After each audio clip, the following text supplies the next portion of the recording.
Welcome, seekers of the strange and the structured.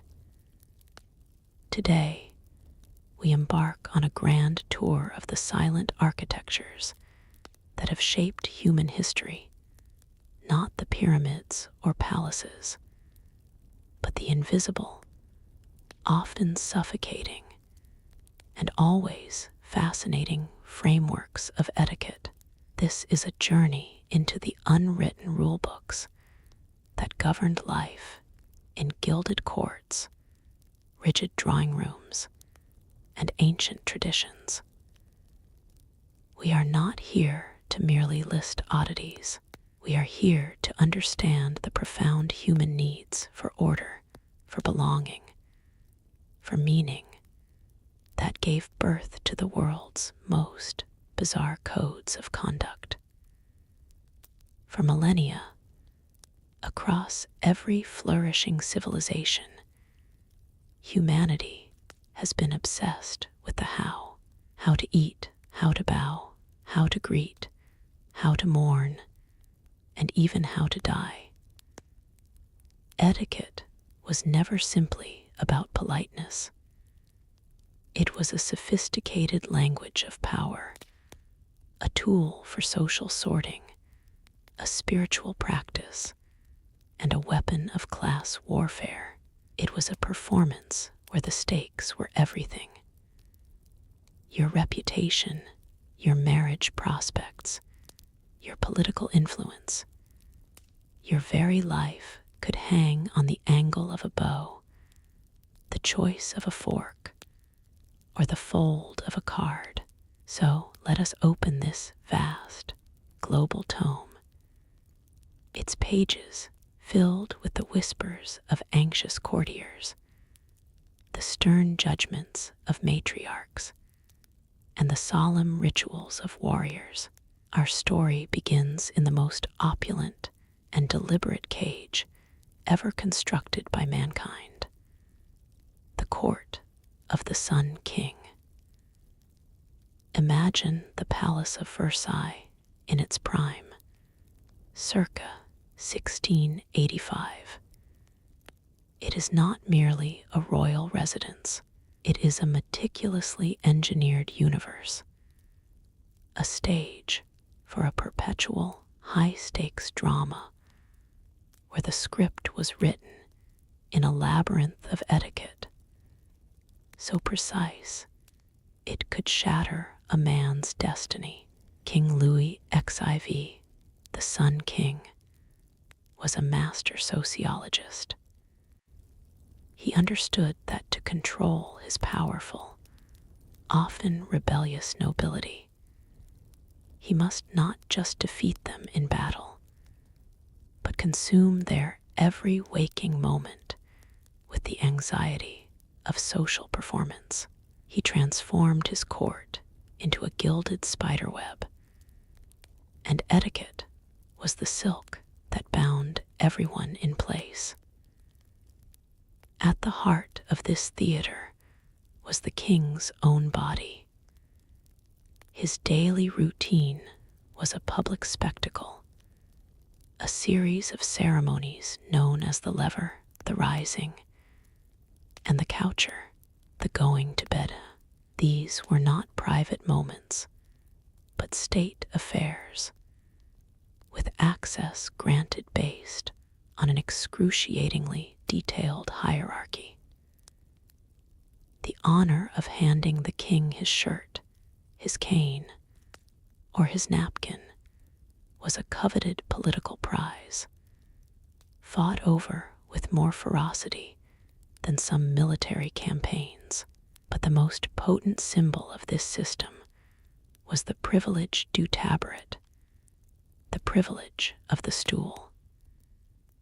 This was not about a comfortable seat for tired legs. It was the exclusive right, granted only to duchesses and other highest-ranking ladies, to sit upon a simple, backless stool in the presence of the queen or a princess of the blood royal. To everyone else, you remained standing for hours on end, in heavy, elaborate dresses or tight, restrictive suits. The granting or withdrawal of this privilege was a public thermometer of royal favor. A lady who lost it was instantly frozen out of the social circuit. Her family's influence would plummet. The stool was not furniture. It was a throne in miniature, a physical manifestation of your place in the cosmic order of the court. The men, meanwhile, lived and died by the language of the hat. The doffing of one's headwear was a complex, perilous dance. In the king's presence, you were, of course, bareheaded, but the rules governing interactions between other nobles were Byzantine. A cardinal could keep his hat on in the presence of a prince. A duke had to remove his for a prince, but could keep it on for a marquis. The timing was critical. Too slow was insolence. Too fast was obsequiousness. An ambassador from a foreign land, unfamiliar with the intricate French choreography, could spark a diplomatic crisis by leaving his hat on for a few seconds too long. A hand would fly to a sword hilt. Cold, insulted glares would be exchanged. A duel could be, and often was, the result. Your hat was not an accessory. It was a herald of your social acuity, and a dull herald could get you killed. Consider the elaborate ritual of the king's dinner. Louis XIV often dined alone at a table set for one, but this solitude was the most public of events. The grand couvert was performed before the entire court. The service was a ballet of precision. A procession of nobles and servants would bring the dishes. Each step, each bow, each presentation dictated by ancient protocol.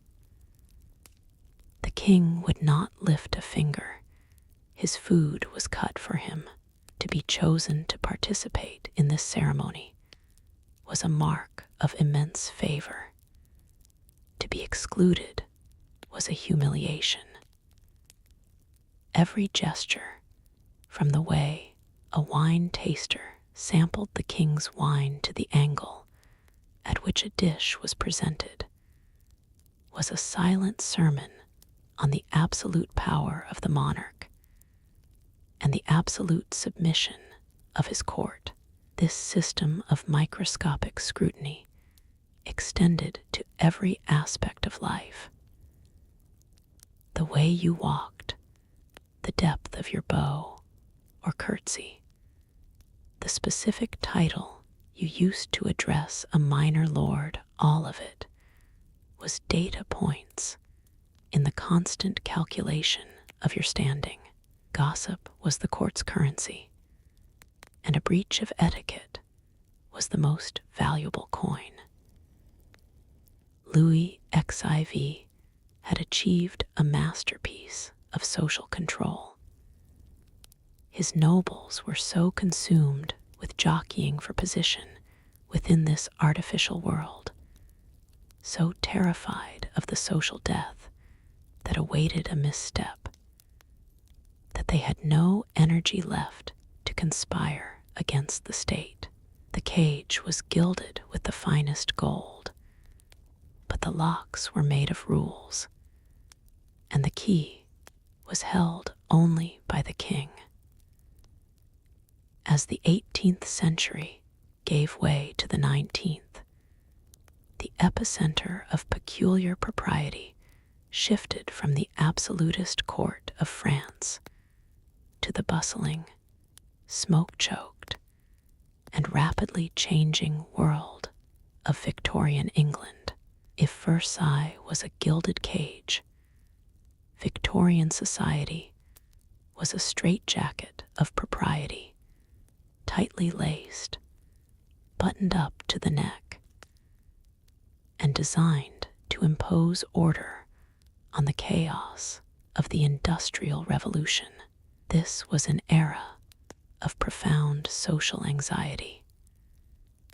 The old aristocratic order was being challenged by a new, powerful, and often uncultured bourgeoisie who had made their fortunes in industry and trade.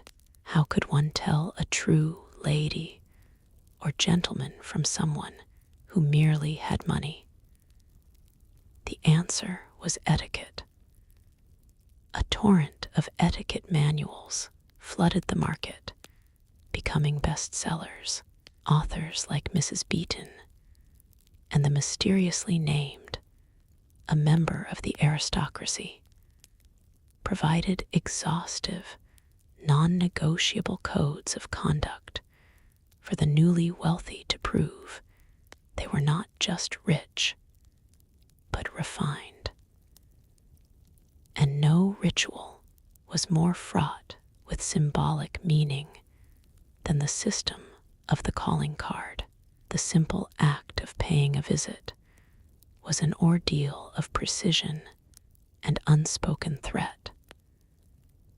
The card itself was a carefully calibrated object. It had to be of exact dimensions, typically 3 by 1.5 inches for a gentleman, slightly smaller for a lady. It was to be engraved in a simple, elegant font on the highest quality pasteboard. It was never, ever delivered in person. A servant, dressed in full livery, would deliver it to the doorstep of the intended recipient. But the true madness lay in the card's silent language. The folding of its corners was a complex semaphore system. A folded top left corner meant felicitations. You had delivered the card in person. A folded bottom right corner signified congratulations for a happy event. A folded top right corner conveyed condolences for a loss. To fold the wrong corner was to send a message of chaos into a world that demanded absolute order. The rules of visiting were even more rigid. A lady would have specific at-home days announced in the newspaper. To call outside these hours was a gross insult. A formal visit lasted precisely 15 minutes, 20 minutes. To overstay was to mark yourself as a tedious bore. To leave too early was rude. The ritual of arrival and departure was a minuet, where to place your gloves and parasol, how to manage your skirts, what topics of conversation were acceptable, whether art, music, never politics, money, or scandal. Imagine the plight of a young man, Arthur, desperately in love with Miss Beatrice, the daughter of a wealthy industrialist seeking entry into high society. His courtship is conducted entirely through this paper proxy.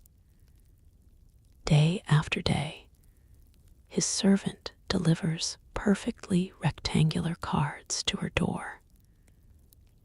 One day, emboldened by her apparent encouragement, he decides to offer congratulations on her birthday. His hands, fumbling with nervous excitement, fold the bottom left corner, a meaningless, nonsensical gesture. The next day, his card is returned to his home by Beatrice's stone-faced servant, utterly unanswered. Arthur is thrown into a panic, frantically scouring the pages of an etiquette manual, trying to decipher the cryptic insult he has inadvertently delivered. A potential romance, strangled in its crib by a misfolded piece of pasteboard. This was a world where genuine emotion had to be filtered through a sieve of arbitrary rules, where the heart was subordinate to the rule book. This mania for codification extended into the very heart of the Victorian home, which became a fortress of morality. The Victorians, living in an age of rapid scientific discovery and social upheaval, were profoundly anxious about the human body and its baser instincts. They projected this anxiety onto their surroundings, imbuing inanimate objects with moral peril. The bare, curvaceous legs of a piano, for instance, were considered so sexually suggestive that they were modestly covered with little frilled trousers or drapes, lest they provoke an impure thought in a visitor. At the dinner table, the gauntlet of cutlery was a relentless test of one's pedigree. A properly set table was a forest of silverware. There were specific forks for oysters, fish, salad, entree, and dessert. There were different knives for fish and meat, specific spoons for soup, tea, and dessert. Using the fish fork for your salad was a mark of the nouveau riche, the ultimate, unforgivable social sin. It was a silent scream that you were an imposter in polite society. But of all the Victorian tests of breeding, the most bizarre and iconic was surely the banana test.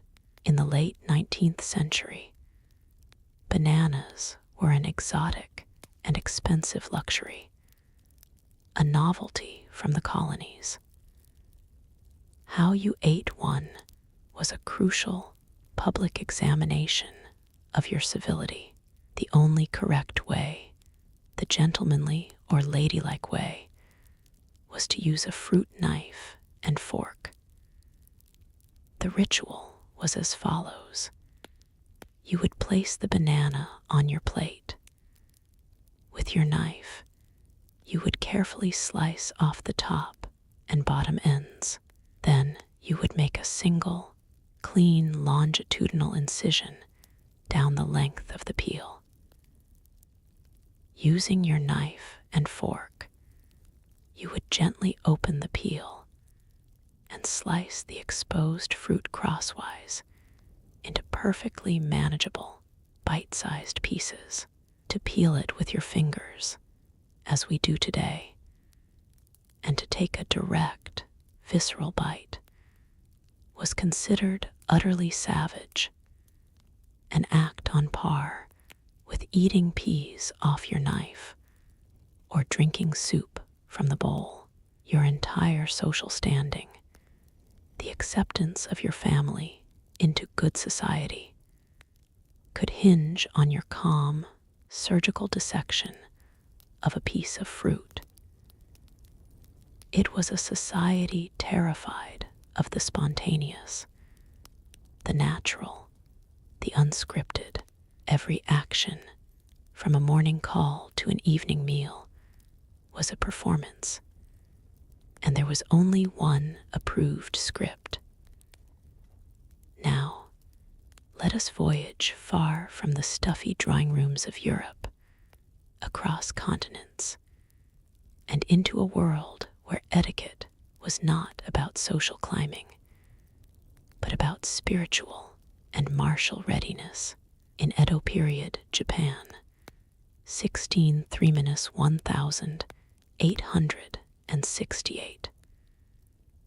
For the samurai class, the code of Bushido, the way of the warrior, governed every aspect of life. Here, etiquette was not a set of arbitrary rules. It was a discipline, a form of meditation, a preparation for the ultimate test, and it could be a matter of life and death. The most profound and terrifying expression of this was the ritual of seppuku, or ritual disembowelment. This was not merely suicide. It was the ultimate performance of honor, a ceremony choreographed with the precision and solemnity of a no play. It was a punishment for a grave offense, a way to avoid capture in battle, or an act of protest. The ritual was meticulously prescribed. The samurai would be dressed in a ritual white kimono, symbolizing purity and death. He would sit in a precise position on a special cloth. His kaishakunin, or second, was a chosen and trusted friend, a skilled swordsman whose duty was to decapitate him at the peak of his agony, to end his suffering. A final act of mercy that itself required immense precision and nerve. The act of cutting was itself prescribed, a left-to-right slash, sometimes followed by an upward tug. The samurai's composure was everything. He was expected to show no pain, no fear. Often he would compose a final death poem, jaisa, a few elegant lines expressing his clarity, acceptance, and the beauty of the transient world. His final breath was a matter of etiquette. A flinch, a cry, a poorly executed cut could dishonor the entire act and disgrace his family name for generations. In this context, etiquette was the framework that transformed a brutal, painful death into a transcendent act of will and philosophical acceptance. This seamless integration of the spiritual and the mundane was perhaps best exemplified by the Japanese tea ceremony, chado, or the way of tea.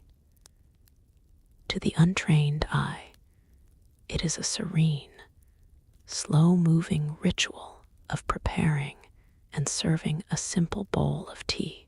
But for the samurai, it was another form of combat training, a drill in mindfulness, humility, and precision. The great tea master Sen no Rikyu codified the principles of chado as harmony, wa, respect, kei, purity, sei, and tranquility, jaku. The rule was that you must enter the tea house, a small, rustic hut prepared for death, leaving your worldly concerns and your swords at the door. The entrance itself, the nijiriguchi, was a small, square crawl space, forcing everyone, daimyo and samurai alike, to bow and enter humbly. Every movement inside, the folding of the silk cloth, fukusa, the rhythmic whisking of the matcha, the specific way of turning the bowl to admire it before drinking was prescribed. It was a meditation in action, a practice in being utterly present and focused. A famous story illustrates this perfectly. The warlord Toyotomi Hideyoshi, hearing of the magnificent morning glories in Rikyu's garden, announced he would come to view them. When he arrived, he found every single flower had been cut down. Furious, he entered the tea house. There, in the tokonoma alcove, sat a single, perfect, exquisite morning glory, arranged in a bamboo vase. Rikyu had destroyed the entire garden to focus the warlord's attention on the essence of a single flower. This was the ultimate expression of tea etiquette, a profound aesthetic and spiritual statement. Later, when Hideyoshi ordered Rikyu to commit seppuku, the tea master hosted one last, perfect ceremony for his closest disciples. His movements were fluid, his spirit serene. After his guests departed, he calmly ended his own life. His etiquette, his art, was his armor and his solace until the very end. It was a discipline that made one ready for both the beauty of a flower and the certainty of death. The human impulse to create complex codes of conduct is universal. Beyond Europe and Japan, every culture has developed its own unique, and to outsiders, bewildering rules that make perfect sense within their own cosmological and social frameworks. In the harsh environment of the Arctic, survival depended on group cohesion. Among some Inuit communities, deep-seated personal conflicts could not be allowed to fester into violence, which would endanger everyone. The solution was the laughing duel or song duel. The two individuals with a grievance would stand before the community and take turns telling jokes, singing humorous, mocking songs about the other, and performing comical pantomimes. The first person to yield to anger, to break their composure and stop laughing, would lose. The winner was the one who could maintain grace, wit, and good humor under psychological pressure. The community, by laughing along, acted as both audience and jury. It was a brilliant, humane form of conflict resolution that used laughter as its weapon and social harmony as its prize, transforming potential tragedy into a ritual that reinforced the very bonds it was testing. In the Kingdom of Thailand, the human body is symbolically mapped with profound spiritual significance, derived from Theravada Buddhism and animist beliefs. The head is considered the most sacred part of the body, the dwelling place of one's KH-wan, spiritual essence, or life force. The feet, being the lowest, are the most unclean, both physically and spiritually. From this fundamental belief springs a powerful and absolute etiquette. You must never, ever touch a person on the head, not even a child, in a casual manner. If you accidentally do so, an immediate apology is required. You must never point the soles of your feet at another person, or, most grievously, at a sacred image like a Buddha statue. When sitting on the floor, the polite way is to tuck your feet underneath you. Imagine a tired tourist sitting on the floor of a beautiful temple in Bangkok who stretches his legs out and inadvertently points his feet directly at a small, revered Buddha image. To the Thai people observing, this is not merely rude. It is a deep spiritual violation, an act of profound disrespect. A guide would likely rush over, not with anger, but with a patient urgency, to explain the meaning and help the tourist adjust his posture. What is a comfortable position in one culture can be, in another, a gesture that causes genuine offense, rooted in a centuries-old spiritual worldview. Perhaps one of the starkest contrasts in global etiquette revolves around the act of spitting. In most Western contexts, public spitting is the height of vulgarity, associated with disease and a lack of self-control.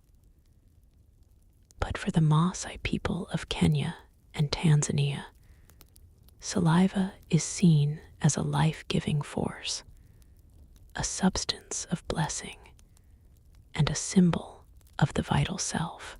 To offer your spit is to offer a part of your vitality.